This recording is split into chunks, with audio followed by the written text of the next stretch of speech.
di pesisir selatan Kabupaten Banyuwangi, tepatnya di Desa Kedungrejo, Kecamatan Muncar. Sejarah dan laut bertaut erat membentuk sebuah lanskap budaya yang dinamis dan multietnis.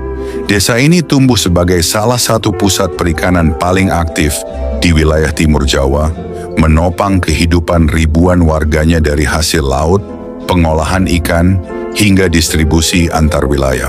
Namun lebih dari sekadar ekonomi maritim, Kedungrejo juga menjadi titik pertemuan berbagai budaya dan etnis. Salah satu komunitas penting yang mewarnai sejarah desa ini adalah orang Bugis, para pelaut dan pedagang ulung dari Sulawesi Selatan yang menetap secara turun-temurun di kawasan yang kini dikenal sebagai Kampung Bugis di Dusun Kalimati. Kisah migrasi Bugis ke Muncar merupakan bagian dari sejarah panjang mobilitas pelaut Nusantara. Sejak abad ke-17, orang Bugis dikenal sebagai pengembara laut tangguh yang mengarungi jalur niaga antar pulau dengan perahu padewakang atau pinisi, mengangkut garam, ikan kering, beras, hingga kerajinan logam untuk ditukar dengan hasil bumi lokal seperti kopi, sarang walet, atau rempah-rempah. Mereka datang ke pesisir Blambangan, nama kuno wilayah timur Banyuwangi, melalui pelabuhan Ulu Pampang, pelabuhan strategis yang dibangun oleh Prabu Tawang Alun pada tahun 1576. Pelabuhan ini menjadi simpul perdagangan penting, disinggahi oleh kapal-kapal dari Bugis, Mandar, Melayu, Arab, Tionghoa, hingga VOC dan kongsi dagang Eropa. Migrasi orang Bugis ke wilayah ini, terutama dari Bone, menguat sejak paruh pertama abad ke-18, dipicu oleh ketidakstabilan politik di tanah asal dan dorongan ekonomi maritim. Sebagian dari mereka bahkan terlibat dalam persekutuan dengan kerajaan Belambangan dalam menghadapi ekspansi VOC, menjadikan kehadiran mereka bukan sekadar ekonomi, tetapi juga politis dan sosial. Situasi berubah pada pertengahan abad ke-19 ketika pemerintah Hindia Belanda menerapkan kebijakan Wijkenstelsel, sebuah sistem segregasi etnis dalam pemukiman. Orang Bugis yang sebelumnya tinggal di kawasan Pelabuhan Lama, Ulu Pampang, kemudian dipindahkan ke tepi sungai kecil yang lama-kelamaan tertutup sedimen dan dikenal sebagai Kalimati. Dari nama sungai itulah kemudian muncul istilah Dusun Kalimati yang menjadi pusat pemukiman komunitas Bugis hingga kini.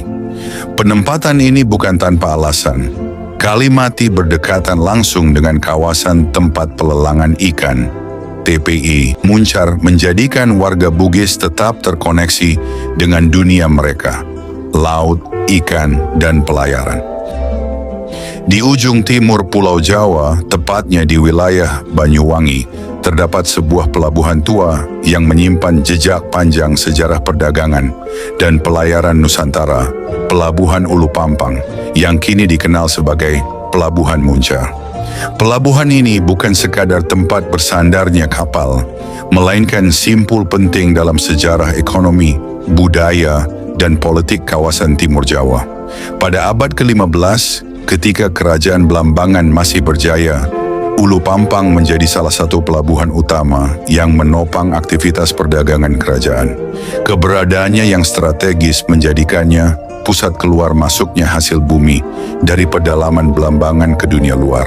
Dari pelabuhan inilah berbagai komoditas seperti rempah-rempah, hasil hutan, dan produk pertanian melintasi laut, menjangkau daerah-daerah lain di Nusantara, bahkan hingga ke mancanegara. Seiring berjalannya waktu, terutama pada masa kolonial, Ulu Pampang berkembang menjadi titik pertemuan penting antara berbagai kekuatan asing. Pedagang dan kapal dagang dari Inggris dan Belanda kerap berlabuh di pelabuhan ini. Di sini, bukan hanya transaksi dagang yang berlangsung, tetapi juga pertemuan kepentingan politik dan kekuasaan. Persaingan dagang antara bangsa-bangsa Eropa menjadikan pelabuhan ini sebagai medan diplomasi dan perebutan pengaruh. Namun pelabuhan Ulu Pampang tak hanya mencatat peristiwa ekonomi dan politik. Ia juga menjadi saksi pertemuan budaya. Interaksi antara penduduk lokal dengan para pedagang asing melahirkan proses akulturasi, pertukaran teknologi maritim, serta berkembangnya wawasan masyarakat pesisir terhadap dunia luar. Setelah melewati masa penjajahan dan memasuki era kemerdekaan, pelabuhan ini terus berkembang. Namanya kemudian berubah menjadi Pelabuhan Muncar, mengikuti penamaan wilayah setempat. Kini, Pelabuhan Muncar dikenal sebagai salah satu pusat ekonomi terpenting di Banyuwangi, terutama dalam sektor perikanan. Aktivitas nelayan, industri pengolahan ikan, dan lalu lintas perdagangan laut menjadikannya denyut nadi ekonomi pesisir timur Jawa.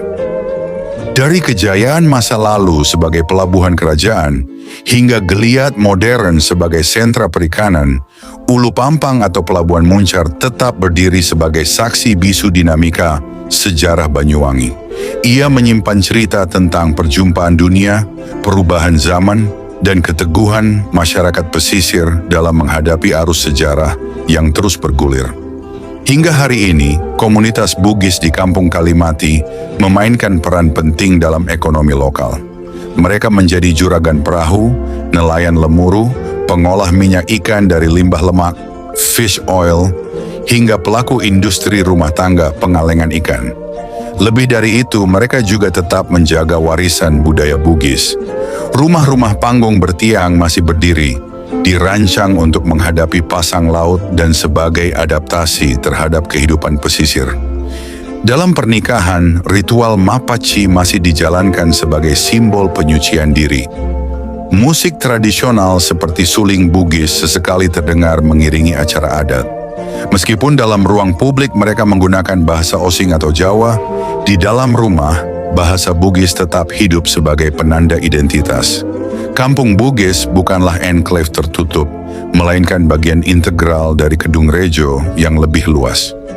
Kehidupan di Kalimati menyatu dengan masyarakat dari suku Jawa, Madura, Bali, dan Osing, membentuk satu jaringan sosial yang berpijak pada gotong royong dan solidaritas nelayan.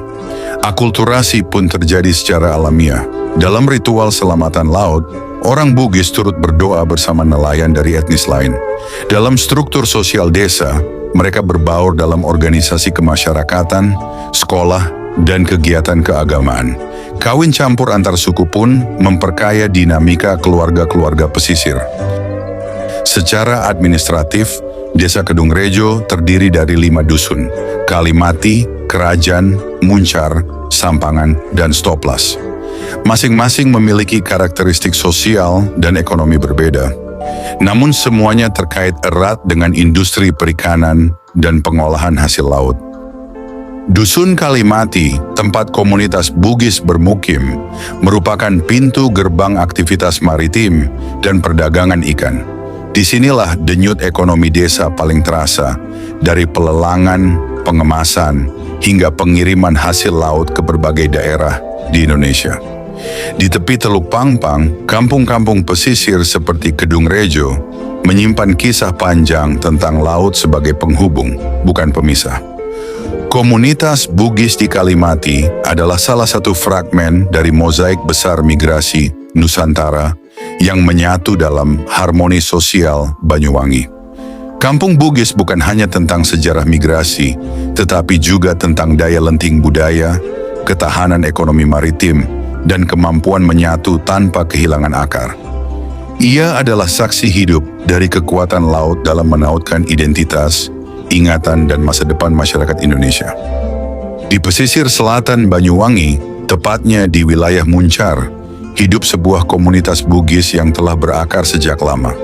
Meskipun bukan penduduk asli kawasan ini, karena leluhur mereka berasal dari Kabupaten Bone, Sulawesi Selatan, masyarakat Bugis di Muncar mampu berbaur dan hidup berdampingan secara harmonis dengan komunitas Madura, Jawa, dan Osing. Mobilitas serta interaksi sosial yang intens antara masyarakat Bugis dan suku lain di Muncar telah membuka ruang yang luas bagi terjadinya pernikahan antar etnis. Dalam komunitas Bugis Muncar, tidak ada larangan adat yang membatasi perkawinan lintas suku. Namun sistem perjodohan masih menjadi praktik yang dijalankan sebagian keluarga, bahkan sejak calon mempelai masih anak-anak. Satu hal yang menjadi tonggak adat yang terus dijaga adalah tradisi uang panai. Dalam pernikahan yang melibatkan perempuan Bugis, calon pengantin pria, baik dari suku Bugis maupun luar Bugis, wajib memberikan uang panai. Besarannya ditentukan berdasarkan kesepakatan kedua belah pihak dan dianggap sebagai bentuk penghormatan terhadap pihak perempuan. Sebaliknya, jika laki-laki Bugis menikahi perempuan dari luar suku, tradisi ini biasanya tidak diberlakukan. Uang panai bukanlah mahar dalam pengertian hukum Islam. Ia lebih berfungsi sebagai bentuk pembiayaan untuk pesta pernikahan yang biasanya dilangsungkan di kediaman mempelai perempuan. Meskipun bersifat wajib, nominal uang panai disesuaikan dengan kemampuan ekonomi calon pengantin pria. Bahkan dalam beberapa kasus, keluarga pria yang berasal dari latar belakang ekonomi sederhana tetap berupaya memenuhi kewajiban ini, meski jumlahnya lebih kecil. Selain panai, terkadang diberikan pula tambahan uang yang disebut sompa. Berbeda dengan panai yang wajib, sompa bersifat sukarela dan lebih bernilai simbolik. Kedua elemen ini bukan sekadar materi, melainkan syarat akan makna sosial. Menunjukkan strata sosial calon mempelai perempuan, menjadi lambang kesungguhan dan penghormatan dari pihak pria, hingga sebagai bentuk pengikat emosional antara kedua keluarga. Nilai uang panai sangat dipengaruhi oleh status sosial perempuan Bugis. Pendidikan, pekerjaan, ekonomi keluarga, hingga keturunan bangsawan menjadi pertimbangan penting. Semakin tinggi derajat sosial seorang perempuan, semakin tinggi pula nominal panai yang harus disiapkan. Dalam pandangan masyarakat Bugis, ini merupakan wujud harga diri dan martabat keluarga yang harus dijaga. Dari sudut pandang agama Islam, praktik ini sejalan dengan konsep kafa'ah, kesetaraan antara kedua calon pengantin dan keluarganya dalam aspek sosial dan ekonomi. Keseimbangan inilah yang diyakini dapat membawa keharmonisan dalam rumah tangga, serta mewujudkan tujuan utama pernikahan, sakinah, mawaddah, warahmah. Namun, dalam perjalanannya, tradisi pernikahan Bugis di Muncar tidak luput dari perubahan. Salah satu aspek yang paling terlihat adalah soal pakaian. Jika di tanah asalnya pengantin Bugis mengenakan baju bodo, busana adat yang syarat makna, dan simbol kebangsawanan, maka di Muncar tradisi ini mulai ditinggalkan. Pengantin kini lebih memilih mengenakan kebaya ala Jawa. Alasannya cukup praktis. Sulitnya mendapatkan baju adat Bugis di luar Sulawesi, dan tingginya biaya jika harus mendatangkannya dari jauh. Pilihan pun jatuh pada busana yang lebih mudah dijangkau dan lebih terjangkau secara ekonomi. Fenomena ini menunjukkan adanya proses adaptasi yang bersifat dinamis. Budaya Bugis yang dibawa dari Sulawesi mengalami akulturasi dengan budaya lokal Muncar dan budaya Jawa. Relasi ini bisa dipahami dalam dua model adaptasi, dominasi dan integrasi. Pada satu sisi, dominasi nilai lokal tetap tampak dalam penggunaan kebaya. Di sisi lain, unsur inti dari budaya Bugis, seperti uang panai, masih kokoh dipertahankan. Ini adalah contoh nyata dari integrasi budaya yang saling memengaruhi dan melahirkan bentuk baru yang lebih fleksibel. Perubahan ini tentu saja tidak lepas dari pengaruh globalisasi. Arus informasi, tuntutan efisiensi, serta pola pikir modern turut menggeser nilai-nilai tradisional. Masyarakat kini lebih mempertimbangkan aspek kepraktisan dibanding kerumitan pelaksanaan adat yang dianggap terlalu formal dan memakan biaya. Meski demikian, esensi tradisi tetap dijaga. Nilai-nilai luhur seperti penghormatan terhadap perempuan, keseriusan dalam membangun rumah tangga, dan pentingnya kesetaraan sosial masih hidup dalam praktik adat yang dijalankan. Inilah bentuk kearifan lokal yang menyesuaikan diri tanpa kehilangan jati diri. Untuk menjaga agar tradisi Bugis tetap lestari di tengah arus perubahan zaman, diperlukan strategi yang melibatkan semua unsur masyarakat. Keluarga sebagai lembaga pertama dalam pewarisan nilai, masyarakat sebagai penguat solidaritas, serta sekolah sebagai tempat transfer pengetahuan budaya. Bahasa daerah, makanan tradisional, hingga arsitektur rumah adat bisa menjadi media pelestarian yang efektif. Tak kalah pentingnya, pemanfaatan teknologi informasi dan media sosial dapat menjadi sarana promosi budaya Bugis ke khalayak yang lebih luas.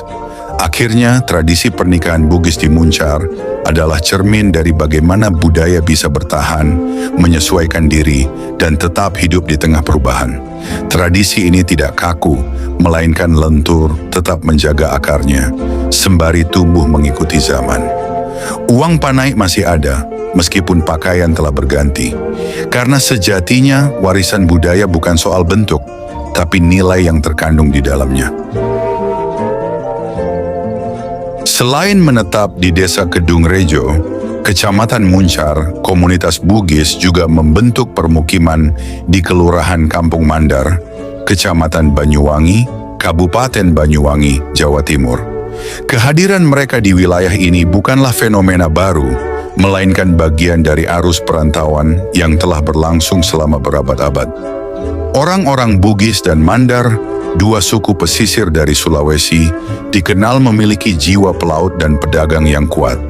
Sejak lama, mereka menjalin hubungan kekerabatan melalui jalur perdagangan maupun perkawinan, membentuk ikatan yang melampaui batas-batas etnis dan wilayah asal. Di tanah rantau seperti Banyuwangi, ikatan itu terus terpelihara. Meski orang Bugis dan Mandar menempati wilayah permukiman yang berbeda, Bugis di Kedung Rejo dan Mandar di Kampung Mandar, namun mereka tetap berhubungan erat sebagai sesama orang Sulawesi. Rasa senasib di perantauan, kesamaan adat istiadat, serta tradisi maritim yang serupa menjadi perekat kuat di antara mereka. Keberadaan orang Mandar yang cukup besar di Banyuwangi bahkan diabadikan oleh pemerintah melalui penamaan resmi Kelurahan Kampung Mandar. Ini menjadi bukti sejarah betapa penting dan besarnya kontribusi komunitas Mandar dalam membentuk wajah sosial dan budaya kota Banyuwangi. Nama itu bukan sekadar identitas administratif, melainkan pengakuan atas sejarah migrasi, kerja keras, dan akulturasi budaya yang terus hidup hingga hari ini. Kedatangan dua suku pelaut ulung ini ke Banyuwangi bukan sekadar migrasi, melainkan bagian dari sejarah panjang pelayaran, perdagangan, dan interaksi budaya yang telah berlangsung selama berabad-abad. Kini, perpaduan kedua suku ini menjelma menjadi identitas khas di beberapa kawasan, terutama di Kampung Mandar, yang dikenal sebagai pusat pemukiman mereka. Kampung Mandar, sebagaimana namanya, bukan hanya menjadi tempat tinggal, tetapi juga simbol keberlanjutan budaya. Di kampung ini masih terasa denyut tradisi leluhur yang dijaga oleh para keturunan Bugis dan Mandar. Rumah-rumah berdiri rapi menghadap laut, seolah mengingatkan asal-usul maritim mereka yang tidak pernah lepas dari laut dan ombak. Bahasa Mandar masih digunakan sebagai alat komunikasi sehari-hari, menjadi bukti bahwa akar budaya tetap tumbuh meski telah jauh dari tanah kelahiran. Dalam percakapan harian, dalam doa, dalam petuah orang tua kepada anaknya, bahasa itu tetap hidup dan bersemayam di antara gemuruh ombak Selat Bali. Tak hanya bahasa, tradisi juga tetap lestari. Salah satu yang masih dijaga adalah ritual saulak, sebuah upacara adat yang digelar menjelang pernikahan atau saat kehamilan memasuki usia 7 bulan. Tradisi ini menjadi momentum sakral yang menyatukan keluarga dan masyarakat, menyimbolkan doa dan harapan akan keselamatan dan keberkahan. Seiring waktu, saulak tidak hanya menjadi milik etnis Bugis dan Mandar, tetapi juga menjadi bagian dari mozaik budaya Banyuwangi yang lebih luas. Dalam kehidupan sehari-hari, warga Bugis dan Mandar di Banyuwangi dikenal aktif berkontribusi, baik dalam bidang ekonomi, budaya, maupun sosial. Mereka banyak terlibat dalam usaha perikanan, perdagangan, dan kuliner, sekaligus turut memperkaya warna budaya Banyuwangi dengan musik, busana, dan nilai-nilai kearifan lokal. Bahkan pemerintah daerah mengakui peran penting mereka, salah satunya ditandai dengan penobatan Bupati Banyuwangi sebagai keluarga kehormatan oleh masyarakat Bugis Mandar setempat. Meski tetap setia pada akar tradisi, masyarakat Bugis dan Mandar tidak hidup eksklusif. Mereka membaur dengan suku-suku lain seperti Jawa, Madura, dan Tionghoa, membentuk jalinan sosial yang harmonis dan saling menghormati. Inilah wajah Banyuwangi yang sesungguhnya, tanah perjumpaan dan keragaman. Tempat identitas tidak dibatasi oleh garis suku, melainkan dirayakan dalam kebersamaan. Keberadaan komunitas Bugis dan Mandar di Banyuwangi bukan sekadar cerita minoritas, melainkan potret kebinekaan yang hidup. Dari rumah-rumah pesisir di kampung Mandar hingga upacara adat Saula yang sakral, perpaduan dua budaya ini telah menjadi bagian penting dalam perjalanan sejarah dan identitas Banyuwangi. Kampung Mandar didirikan oleh para perantau dari Kerajaan Sendana dan Banggai, dua kerajaan tua yang berada di Kabupaten Majene, wilayah Mandar yang kini dikenal sebagai bagian dari Provinsi Sulawesi Barat. Meski lekat dengan sejarah dan budaya, Kampung Mandar tak ketinggalan dalam perkembangan zaman. Salah satu kebanggaan kelurahan ini adalah kehadiran bioskop satu-satunya di Banyuwangi, yaitu NSC, New Star Cineplex. Dengan 2 studio dan pemutaran film-film box office terkini, bioskop ini menjadi hiburan modern yang memadukan tradisi dan kemajuan kota. Tak jauh dari sana, Pantai Boom tengah dikembangkan oleh PT Pelindo III menjadi pelabuhan marina bertaraf internasional. Sebuah dermaga untuk kapal pesiar yang akan mengangkat potensi pariwisata Banyuwangi ke tingkat global. Kampung Mandar dihuni oleh masyarakat yang sangat heterogen. Di sana hidup berdampingan suku Mandar, Bugis, Jawa, Osing, Madura, serta sebagian kecil keturunan Tionghoa dan Arab. Mayoritas penduduk bekerja sebagai nelayan, buruh pabrik, atau pengusaha skala kecil. Masyarakat Kampung Mandar dikenal memiliki karakter kuat dan solidaritas tinggi. Ungkapan seperti Wanen Riko Karo Isun, Balanisun Lare Mandaryak, berani kamu dengan saya, teman saya anak Kampung Mandar, menunjukkan identitas lokal yang kuat dan rasa bangga terhadap asal-usul mereka. Berbeda dengan kawasan lain di Banyuwangi, mayoritas masyarakat Kampung Mandar menggunakan bahasa Melayu sebagai bahasa sehari-hari, meskipun juga terdapat penutur bahasa Madura, Jawa, dan Osing. Warisan kuliner mereka pun khas, seperti nasi sudu, sebuah hidangan lokal yang unik berupa perpaduan nasi rawon dengan sayur santan labu kuning, disajikan bersama sambal dari cabai rawit, kemiri bakar, terasi, dan irisan kacang panjang mentah. Makanan ini hanya bisa ditemukan di Kampung Mandar, menjadikannya kuliner eksklusif dan penuh rasa. Kampung Mandar adalah contoh nyata bagaimana sebuah komunitas perantau bisa tumbuh dan mengakar di tanah baru tanpa kehilangan identitasnya. Di tengah modernisasi Banyuwangi, Kampung Mandar tetap setia menjaga tradisi, bahasa, dan nilai-nilai yang dibawa leluhur mereka dari seberang lautan. Di sini, laut bukan hanya sumber penghidupan, tetapi juga cermin jati diri. Kampung Mandar bukan hanya kelurahan, ia adalah mosaik budaya yang hidup dan terus bertumbuh. Di pesisir timur Pulau Jawa, tepatnya di Banyuwangi, hidup masyarakat nelayan yang memegang teguh tradisi warisan leluhur. Salah satu tradisi yang masih lestari hingga kini adalah petik laut, sebuah upacara adat yang syarat makna dan penuh semangat kebersamaan. Di Kampung Mandar, sebuah kawasan nelayan yang terletak di sekitar Pantai Boom dan Ancol, petik laut dilaksanakan sebagai wujud syukur kepada Tuhan atas limpahan hasil laut serta keselamatan yang menyertai perjalanan mereka selama setahun terakhir. Petik laut bukan sekadar ritual tahunan.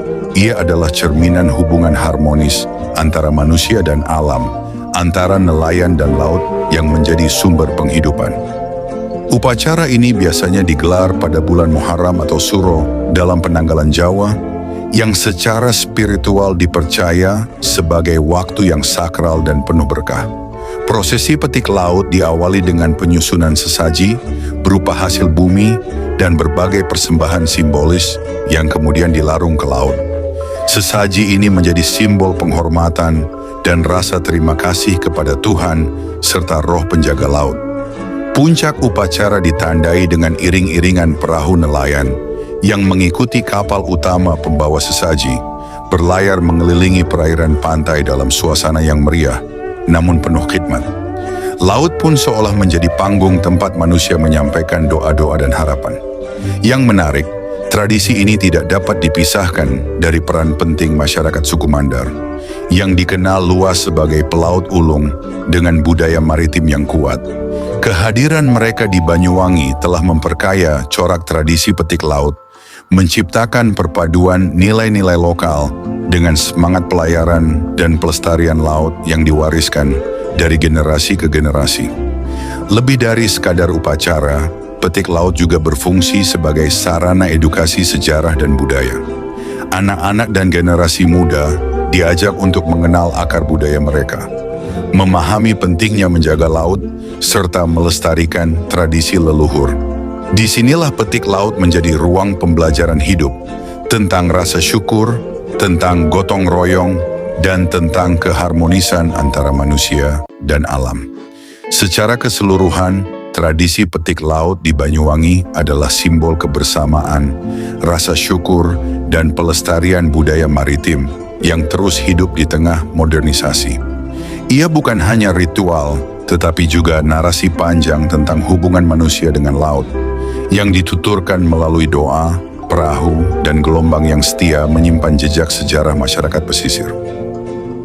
Keberadaan suku Bugis dan Mandar di Banyuwangi bukan sekadar jejak migrasi dari Sulawesi Selatan dan Sulawesi Barat, tetapi kisah panjang tentang daya lenting, semangat merantau, dan kemampuan luar biasa dalam beradaptasi dengan tanah baru.